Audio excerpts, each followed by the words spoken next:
Come down. Ooh, you make my high come down. Always tripping when you come around. Never have to cut you out like right now. You see, I don't have to drive me. You can say that for your mama. Maybe you should smoke some. Me try the marijuana. I was never you good. The vibe was straight. Showed you a couple of things and they feeling strange. I treated you right. Everything was a gift from a time to your bag and the color on your lip. Welcome to a special edition of Seahawks Man to Man, a YouTube exclusive. My name is Michael-Shawn Dugard. You guys can follow me on whatever Elon Musk is calling that app these days. My @ name has not changed. It's also at the bottom of the screen, at Mike Dugard, MikeDugar. While you are here, make sure you like this video and subscribe to our YouTube channel. Seahawks Man to Man is the name of the channel. Follow us on Instagram as well. Seahawks Man to Man is the name of the handle. That's Seahawks Man, the number 2 man. And on TikTok, same handle, Seahawks Man to Man. Thank you so much in advance for that love and support. Chris, go ahead and talk to him. What is going on, everybody? It's your boy, Christopher Kid. You can follow me on Twitter at CKIDD206 and at CKid206. All right. Welcome back to an edition of Standout Plays. Today, we're coming to you with plays that stand out in a bad way. At least I am. Yours are bad too, right, Chris? So yeah, I got two not critical. I got two ones that are not good, but I can explain my answer. I had to get one good in because for the most part, I thought they were decent in this area, but nonetheless, I'm more negative than I am positive. I know as I mentioned, I think starting the season, I had Seahawks losing games and Tyrese Knight playing well, and it's kind of like, all right, bro, that's cool, but they didn't win the football game, so don't be showing too much love if they're losing. So I definitely have some negative and a positive from the loss against the Niners. Yes. All right, cool. I'm glad you have a little positive because I don't. So I just don't. I don't have. Watching the film was very discouraging from a Seahawks lens. It was like, oh, there's a lot of problems here. Some easy fixes. Actually, you know what? There's my positive. I have positive in terms of what I think will fix the issues we saw against the Niners. So that's good. So in the spirit of that, we both have a smidge positive mixed into this big gumbo of negativeness as we talk about the Seahawks. You want to go first or want me to go first? You know what? I will go ahead and get it rolling. I will go first. And when I watched the film, Brock Purdy had some time back there a couple of plays. My boy was just sitting or he was dancing, making plays. Some of it is, hey, guys, make a tackle. There's pressure on him. And all these intangibles that go into making it difficult for the quarterback. And Mike, he had 28 dropbacks and was pressured on 15 of them. Not bad. Not bad at all. Pretty solid day, but it's how the pressures affect him, right? Because one thing is you want the quarterback to make mistakes. Throwing incomplete passes, interceptions, batted passes down. All that counts. And when I went back and watched the film and then I looked up the numbers, again, he was pressured 15 times by the Seahawks defense. 5 of them were incomplete passes. The other 10, successful. Can we get that number, those 5 incomplete passes, can they now become turnover worthy? Can maybe Julian Love make an interception? Can someone bat the ball in the air for an interception? That's what this defense needs. And that's something Rayshawn Jenkins talked about 2 weeks ago. He talked about we got to get our hands on the football. We have to get turnovers. They haven't done that as of yet. They've struggled to do that. And they have another opportunity Sunday against the Atlanta Falcons because Kirk Cousins, he doesn't have the mobility that you're going to see from Brock Purdy here in some of these clips that I've compiled that show, okay, Brock's moving around the pocket. That's great and all. But you know what? They will face Josh Allen. And you thought Brock Purdy was a problem?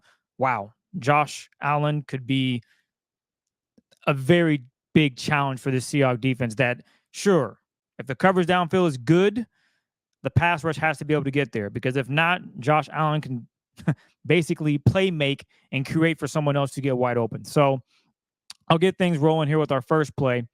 And this play stuck out to me for a couple of reasons. It was the fact that he just backs up into his own end zone. Usually in this scenario, you would think this is an opportunity to run the football. They're 4 yards outside of the end zone. This is dangerous territory to drop back and pass.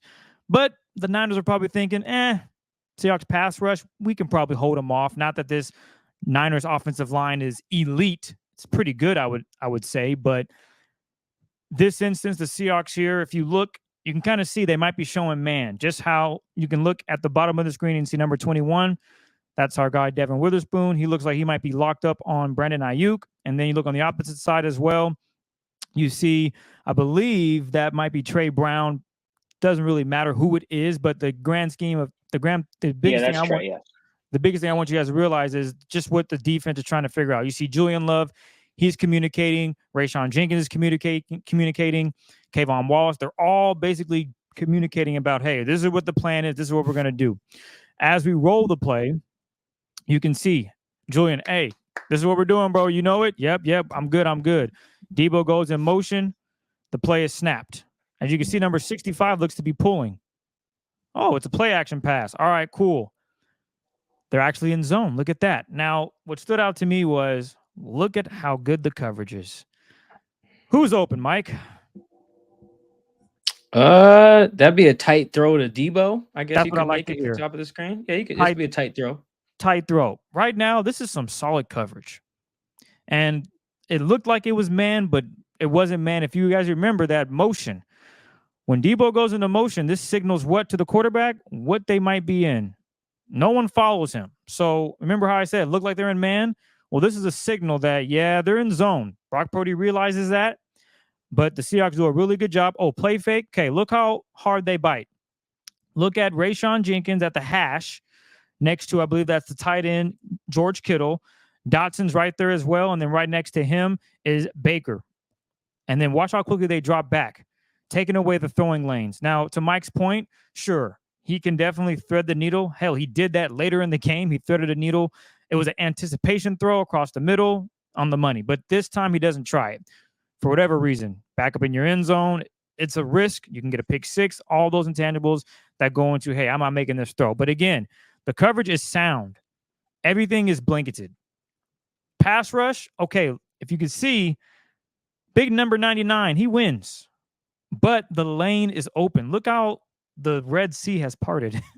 Brock Purdy has running room. And this comes to the pass rush communicating, staying in your lane, basically, and not giving the quarterback an opportunity to find space. And that's what Brock Purdy sees. He sees space. He gets pressure from the left side of his body, realizing that's Leonard Williams coming in. So he steps up into the pocket and he's able to scramble. And it's not the biggest issue, but I do look ahead and say, dang, against other teams like a Josh Allen or against Brock Purdy again, these are things that they're going to have to tighten up. They're going to have to make this a sack or make him throw a tough pass, and maybe you can get an interception. As I mentioned earlier, the Seahawks had 15 pressures. 5 of them were incomplete passes. Can any of those incomplete passes mean more? Can they be an interception?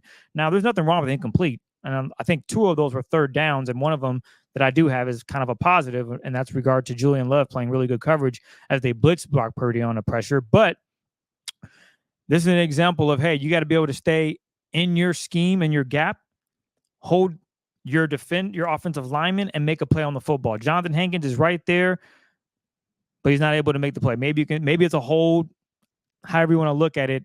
They didn't make the play they needed to. And I love this zone coverage. They were able to 3 receivers out there.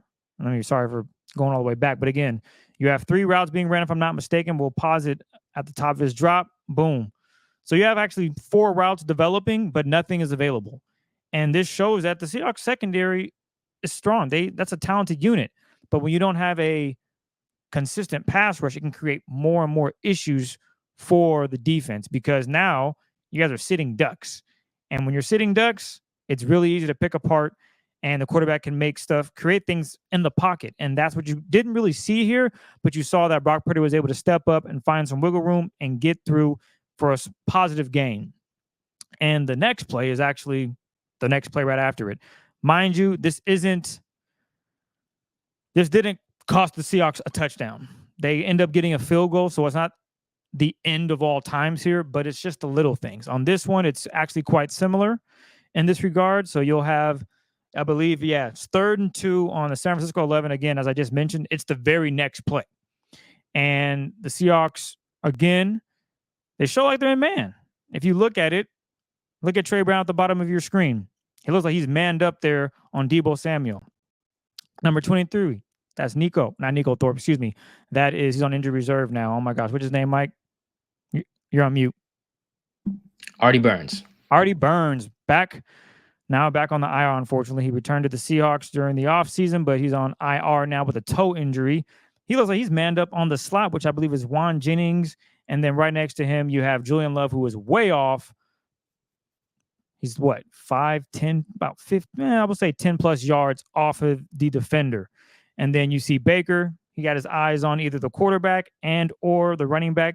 And then I believe that's Dotson, yep, at the hash mark as well. And you see Rayshon Jenkins on the other hash as the other safety. So as we roll this play, though, you're going to see how it develops.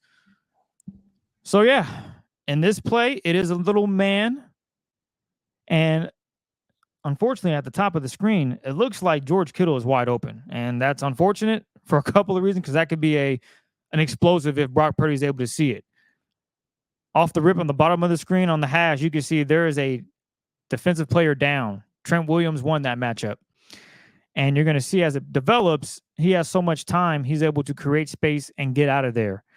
And for the most part, outside of George Kittle winning his route, I thought that, okay, defense does a pretty good job of covering things up. Everybody is manned up. All right, you see Julian, he takes Brandon Ayuk, who's crossing the middle. You have Baker, who is now, he is cover 1. So basically in this scenario, he is playing the middle of the field zone defense. And then you have your safety over the top that's also that's also playing a zone area as well, keeping an eye out for anyone going deep if he needs to help out. But other than that, everything's pretty covered up for the most part. Guys are where they need to be. The only exception would be, as I mentioned, Trey Brown, who got beat off the line of scrimmage pretty quickly by George Kittle. But look at the running lane. Everybody's walled off on the D-line. There's really not much pressure, which is why it allows for Brock Purdy to step in, bounce back out. Oh, I can run around a little bit and create something. And that's what he does. He steps in. Oop, made you miss there. And then he's able to create separation. Unfortunately, you have to make that tackle, Baker. That's a play that you just have to make. It's a tough one at the angle that he's coming in at, but that's just a play you got to make against Brock Purdy. And then obviously he's able to scramble for a little bit more, and he's brought down by Leonard Williams. So good, I would say solid coverage downfield. Again, the Seahawks did a really decent job of this, but again, with the D-line, you can't lose off the rip like that on the D-line. I think that's actually Leonard Williams actually lost on that pass rep there. And that's Draymond Jones. Is Draymond? Yes. So they got Jay Reed. All right. So Draymond Jones ends up getting just beat there. And it's a race. And Leonard Williams is actually able to make the play there. So you can't be having losses this bad. I mean, he just gets beat off the rip. And maybe if Draymond doesn't get beat, he's able to get pressure on Brock and make him force a tough pass. And or maybe they get a safety here. But I don't know if you guys know this, but the Seahawks didn't even get a sack against Brock Purdy. 15 pressures, no sack, 5 incomplete passes. Is that going to get it done against the Niners team? As you guys saw on Thursday Night Football, no, it is not. And as you can see, he's able to make Baker miss, and then Leonard Williams able to grab him by the ankles and bring him down. The last play, kind of a positive. You know why it's a positive? Because they get off the field on 3rd down, and it's a pressure. You're trying to put pressure. Well, not trying. They are successful at putting pressure on Brock Purdy here. And I'll just let it run through, and you can see how it's disguised pretty well. As you can see, they have all your linebackers pretty much at the line of scrimmage except for Dotson. So I like the formation of it. Is it man defense? Is it zone? Definitely cover 1 here. And at the snap, look, there's some space, but there's still guys coming. You got 53's about to make a play. There's a lot of bodies. And then you have Julian Love, who has been tasked to cover George Kittle on this play. This was a successful pressure where, as I mentioned earlier, they had 15 pressures on Brock Purdy. 5 of them were incomplete passes. This was one of them. It was 3rd and 2 on this scenario, and they were able to get successful pressure, and Brock had to throw a very tough pass. Should have been completed. A lot of quarterbacks might be able to make that pass. Maybe not a lot, but a handful. handful, excuse me, might be able to make this play. But this is a good play by the Seahawks defense, getting pressure on Brock, forcing him out of the pocket. There's a defender in his face, and Boye Mafe, who can make a clean hit on him, and the ball's thrown a little high, and Julian's able to try to get his hand in there and bat it down, misses it, and that throws off the timing for George Kittle. So I like this, how it's dressed up. You have Derek Hall at the edge there, Mafe looking like he's blitzing, Leonard Williams at the line of scrimmage as well, D. Lyman, Draymond Jones as well, and on the outside, you have Jerome Baker, who's coming off the edge, 5-man pressure. Ooh, is Dotson going to blitz too? As a quarterback, all these things are going through your mind. And then when the play is snapped, you see, okay, just a 5-man pressure, man defense. Okay, I think I have Kittle. You don't. Pressure in your face. Again, Mr.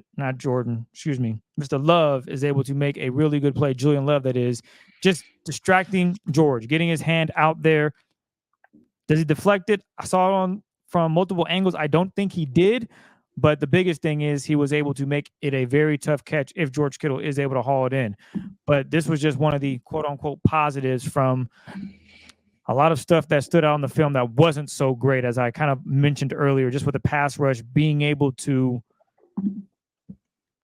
not get there, put pressure on them, but can they get pressure to create turnovers? Too many times on film that I witnessed Brock Purdy sitting back there, no pressure, find a guy wide open. So this is something that they're going to have to get better at.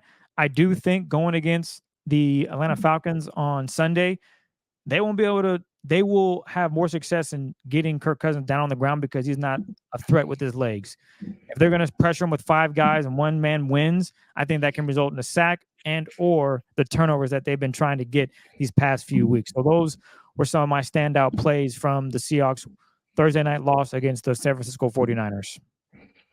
To Kirk Cousins' credit, he's pretty good at avoiding pressure. Let's throw some numbers out here before we move on. I'm a big numbers guy. Let's see. Kirk Cousins, he has a stat that I've loved lately is pressure to sack rate. So how often the pressures that you get actually turn into something negative like a sack, to the point you were mentioning about getting the guy on the ground. Kirk has the 7th lowest pressure to sack rate in the league at only 13%.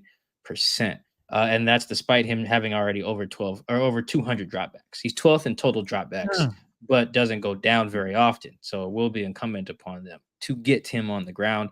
He hasn't been sacked very often. I believe it's only 10 times on the season. And he has the 6th lowest sack rate.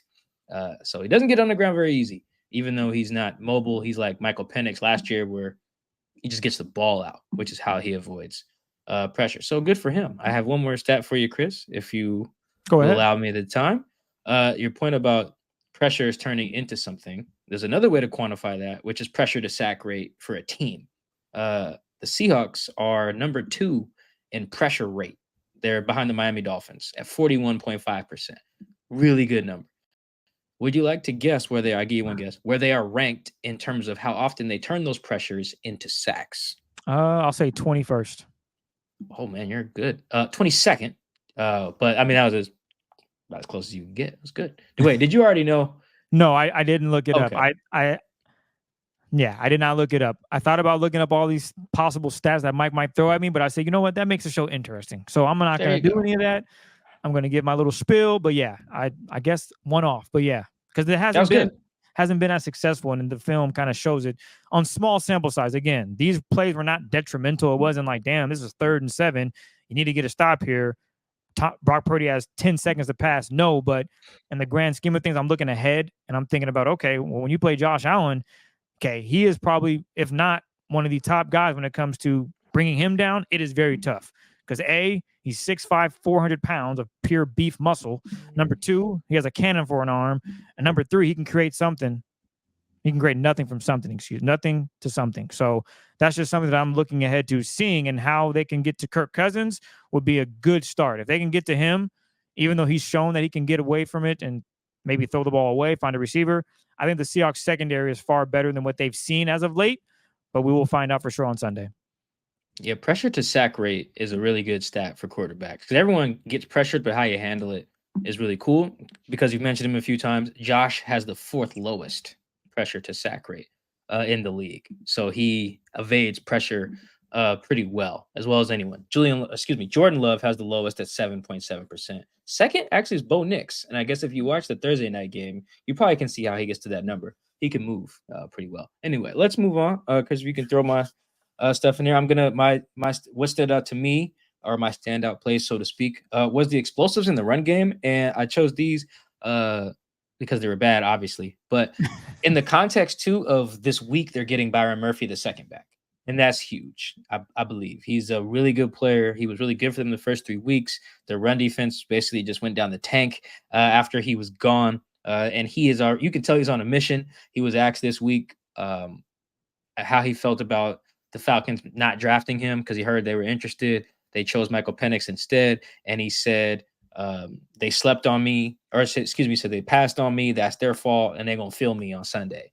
So he's out for blood. Good for him. And they also traded for Roy Robertson Harris. Boy, that name is a mouthful, but shout out to my fellow hyphenated name brother there. The reason they traded for him is not because something was wrong with Byron's hamstring. It's the fact that they ain't got no depth behind Jay Reed and Leo. And these plays that I'm about to look at really illustrate that, with the exception of that last one I just showed. So this is earlier in the game. I don't have to speculate because I wrote it down. This is 1st and 10 in the first quarter. This is one of the 3 explosive runs that they allowed. We got what personnel we in? We're in base personnel. Boye is off the ball, but this is base to match the Niners in 12 personnel. And this ends up going for a big gain. Julian Love rotates down. So now you got base and you got single high. So in theory, we should have all the gaps. We're gapped out, so to speak, in football terminology, right? We're gapped out. We're good. Brock Purdy makes a change or not change. Who cares? Tossed it to Jordan Mason, and then he gets busy. Missed tackle there by a combination of Trey Brown and Rayshon, and off to the races. Good hustle by Spoon there. That spin. Can we look at that again, Chris? If you don't mind? Look at this by Spoon. Look at that. Oh, nice little hip turn. Oh, cuts him off. That's good. That's good work. I will say he's been the hustle man of the year because I've seen him doing this multiple times in the last 3 games. Even last year, remember when Christian McCaffrey almost scored on the big joint down in the Bay on the first play of the game? Yeah, Spoon is who chases him down. Remind me of Shaquille Griffin. I think Mafe is who makes the tackle, and just like he did here, but in that game, Christian gets chased down by Spoon, and then Mafe cleans it up. So good hustle by Spoon, not giving up on the play.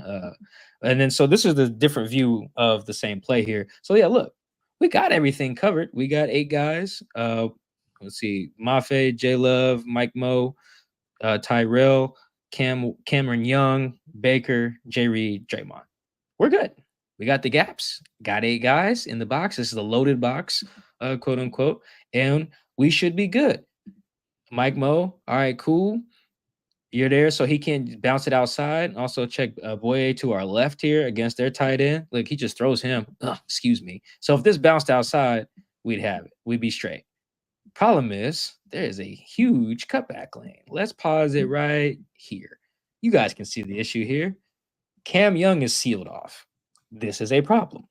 Hopefully for the Seahawks, Byron Murphy can fix this. Byron Murphy's been kicking centers' butts. That's what he does. That's what good nose tackles and interior linemen do. I think this was Cameron Young's first game back after I think he hurt something last year. So he's back. He's a rookie, or excuse me, a second-year guy, so he's young, kind of rusty, whatever. So this is not totally just be like, oh, Cam Young's not good. That's not the point. The point is Byron Murphy's better. That's the positive. See me? I'm trying to be positive now. I'm working on it. But the fact that he's sealed off here is bad because Jordan Mason, look at all this space right here. Everyone else was taking on their block, doing their thing. The other issue here, this is a Baker at the top of the screen, just kind of doesn't really look at that. You can't make a tackle like that. You can't. Your arm. That really is how you dislocate an elbow or something. That's a high five right there. That's not a tackle. And then Trey Brown gets on him, and then Rayshon. Unfortunately, I see what Rayshon's trying to do. He's trying to go over the top. The problem is Trey Brown basically spins him. He doesn't spin him strong enough. So then now he's Marshawn Lynch, beast mode. Now we're off to the races. But the reason why I showed this, on top of it just being an explosive, I'm going to get back to the end zone view here, is I do think this is an instance, just a simple play where maybe one guy does make a difference. Maybe instead of having your what is Cameron Young for them? Like their 5th string defensive tackle or whatever, DT 5 or 6 on the roster. Well, you get your first round pick in there, and maybe he wins, makes this cutback not as clean for Jordan Mason to get through. Now the back end still has to tackle better, but they might not even be in that position if we got better penetration up front. And again, good hustle by Boye and Spoon to get him down. All right, so here we're in nickel now. This is in the second quarter. I wrote this down. Yep, 2nd and 3 in the second quarter. We got nickel personnel. Yes, we got 3 wide receivers against, so 11 against nickel. Perfect. We got it. Bang. And we're kind of showing a too high thing once again, but you can kind of see, look at these steps Julian Love's taking. Like they're trying to show 2 and not be out-gapped like they have been in the weeks prior to this. So I like the plan from Mike Mack. I just gave him that nickname just now. But hey, I like the plan from Mike Mack. Got a few issues here. One is just they're running away from the run blitz by Artie Burns. That kind of stinks. I don't think that's a scheme that sometimes the offense just has good calls. So that's an issue. Because now Artie, unless he's like the fastest man in the world, it's going to be just hard to chase down this play because they run away from it. It's just really good job by him. The problem is no one else is close to Jordan Mason either. And this turns into a 14-yard run. Jordan gets hurt on this play, actually. Sucks for him. But so here's the end zone view of that. So we got the motion, which is not that big of an issue because we got Artie coming on the run blitz. Problem is just running it away from Artie. This is probably a really good scout from Kyle Shanahan. I remember guys talking to me last year. One of the issues they had with Clint Hurt and kind of his staff was they got real predictable with their run game. Like teams kind of knew, all right, 1st and 10, we're probably doing this. 2nd in this distance, probably nickel pressure. 3rd and long, we're probably doing this. They got too predictable. And this kind of reminds me of that because this is 2nd and manageable. I think 2nd and 3. What happens? Nickel pressure. So Mike Mack, they might be on to you, bruh. Hopefully he's worked on that during the bye week. But here, we look at our front is what I also wanted to highlight. We got D-Hall, Jay Reed, Hank, Draymond. Maybe with Byron Murphy back, we have our 1st-round pick instead of Hank. Because I don't know enough about run gaps to really be like, all right, Hank did the wrong thing here. But what hurts here on this play, so now he's behind the play. Like you see him against number 77. Well, all right, well, this is an issue, right? Like he swims past my man, but that's just a lot of ground to make up on this run. And now no one's really there. It's actually, Chris, I just noticed the same type of thing where the cutback lane is clean there. It seems like everybody else does their thing, but there's nothing. They're forcing it back, and then there's no one to help. Maybe Byron Murphy helps with this issue, because I'm looking at plays where if it pushes back to where Byron is, perhaps he wins, makes the play. Credit to Julian here, chasing it down. Good hustle by him. These are things that by one guy does not change your whole run defense, not even a good linebacker, safety, or nose tackle. But in these particular instances where they gave up explosives, they gave up 3 on this day. Those were 2 right there. And I think it could maybe help those out just with literally one guy. Maybe. No guarantee, but you could. And this is why they're out here making trades for defensive tackles. Because it's just like, we need it. We need help. We do. And I agree. In my last play, you're going to look at their run defense. This is the 3rd explosive run they allowed. This is the 76-yarder by Isaac Girendo. This one was kind of funky because you can see, so you see Julian rotate down again, like we've seen him do throughout the game, which I do. Again, Mike Mack, good call. Get Julian in the box, a good tackler. And Rayshon's got a club on his hand, so you want to limit how many times he's actually just tackled hands. But this one's a little funky because I can't necessarily tell if they're aligned properly because usually – we're not going to make this a run fit tutorial per se, but usually when you see guys in the box, you can kind of like take your finger, point at a guy, and then almost bring your finger directly down like I'm doing. And you can kind of see, all right, he probably has this gap or the one next to it. So if you do that for everyone, you just do that exercise, do it for D-Hall. Okay, he's probably got right in front of him with juice check. You do it for Tyrell, probably got that space right in front of him. For Hank, he probably got one of them A gaps, right? Like right near him. Baker, look, you can see the open space right in front of him. Same thing with Jay Reed, and then with Draymond to the outside. Like you can kind of picture that. You notice the guy I didn't say, or the 2 guys I didn't mention, is Leonard and Jay Love. I'm not really sure. The finger test here. I just made that up, but it applies. The finger test here they don't pass it. I'm like, okay, does Leonard got Trent Williams inside shoulder, and then J Love's got the outside, or I'm not really sure what's. So it looks like we're a little funky. The run doesn't go that direction, but it seems a little funky. So it doesn't surprise me that this broke out. But also could be another instance where if you have Byron on the field in the middle, swap him for Hank, maybe you get a better result on this. Hank's double team, not like totally his issue, but you got that crease here. I'm not really sure what happens with my man Bake right here. So now we create another crease. Maybe again, if we got our first round pick here, he closes that. And then it's like, it's probably a run enough for them to bleed the clock, which is what they're trying to do in the fourth quarter at this point. But it's not 76 yards, I don't think. If we're better here up front, maybe with our first round pick. And then obviously this turns into a huge explosive because I'm not sure what my man Ray was doing here. Takes a bad angle. I mean, literally gets no hands on my man. That's not a Byron Murphy thing. But again, I wanted to show these plays. I'm trying to inject some hope that maybe having the first round pick that they have changes some of their fortunes here. I'm going to show this play again. The Niners also, I got to give them some credit. They just block really well in the run game. But who cares? You're getting paid on defense. Get off the block. I don't care how well guys block. Y'all trying to be the best defense in the league. Y'all trying to win a championship. Get off the blocks. Take better angles. Make the tackles. Like you would say, Chris, the little things.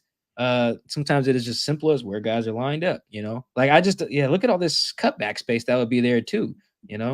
Like I see what Tyrell Dotson's doing. I see what everyone's doing kind of on the front side of this. We just need guys to just kick the other dude's ass sometimes. And I think Byron's an ass kicker. I'm very confident in that. I think he'll deliver on his promise to make the Falcons fill him on Sunday. The real issue, if he doesn't, though, they're screwed because they're shorthanded in the back end. But yeah, there were instances I felt like, that's just really bad by Rayshawn there. But outside of that shows these instances, these three explosives, because one, their run defense is bad. Two, I just run them all here while I'm talking. One, their run defense is bad.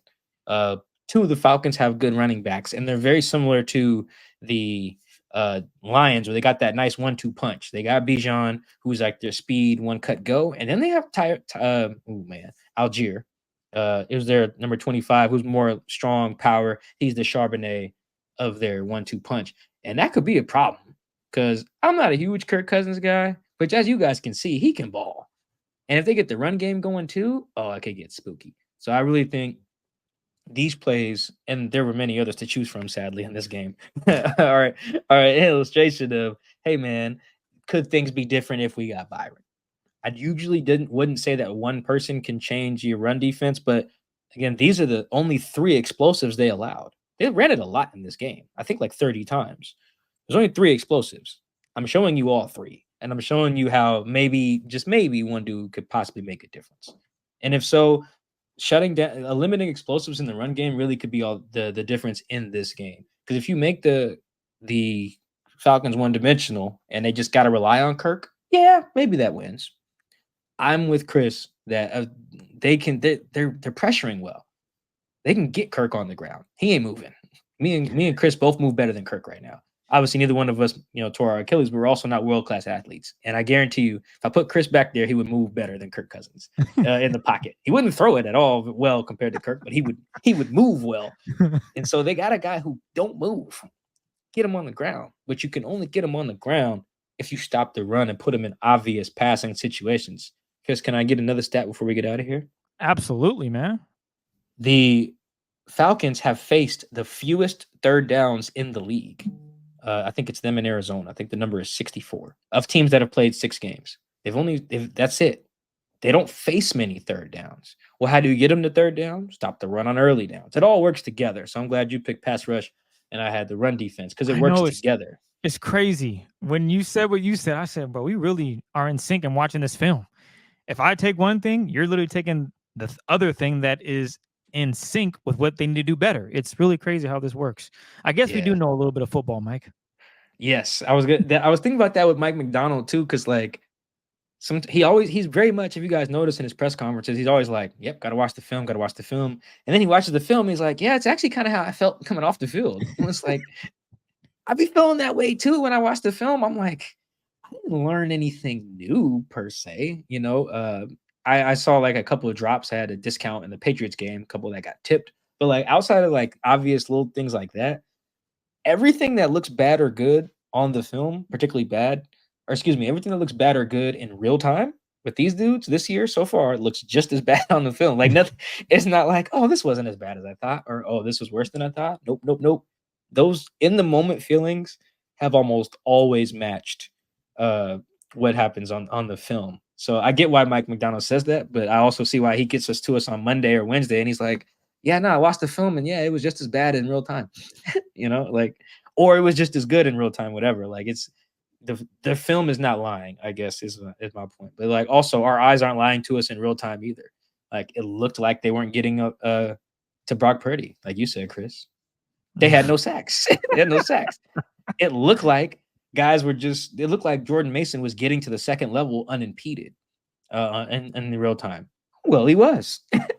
He wasn't getting contacted in the backfield. They were just beat from the rip. You know, in a lot of cases, it felt like that on Thursday night.